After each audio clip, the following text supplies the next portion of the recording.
ইলিশের উৎপাদন বৃদ্ধির লক্ষ্যে শুক্রবার মধ্যরাত থেকে 2 মাস নদীতে সকল প্রকার মাছ আহরণ নিষিদ্ধ করেছে সরকার। এ নিয়ে বিস্তারিত জানাতে লক্ষ্মীপুর থেকে সরাসরি যুক্ত হচ্ছেন সহকর্মী সাইফুল ইসলাম স্বপন। স্বপন, নিষেধাজ্ঞার এই সময়টা কিভাবে কাটাবেন জেলেরা এবং সরকারি সহায়তা পেয়েছেন কিনা তারা, বিস্তারিত কি তথ্য রয়েছে আপনার কাছে জানাবেন।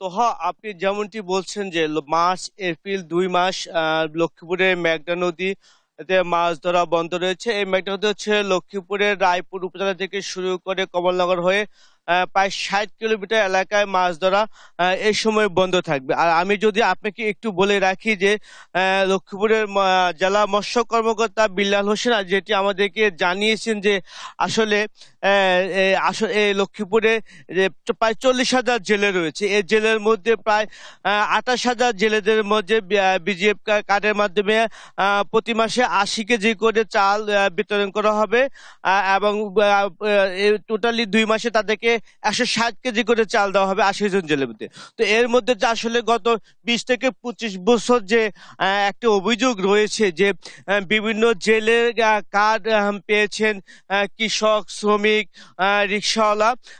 তো এইসব নিয়ে গণমাধ্যমে রিপোর্ট করার পর জেলা মৎস্য কর্মকর্তা আমাদেরকে জানিয়েছেন যে তারা এইসব বিষয়গুলো আসলে তদন্ত করছেন এবং তারা তদন্ত করে এই বছর যে জেলেদের চাল বিতরণ করা হবে এই চাল বিতরণে এবার যারা রয়েছে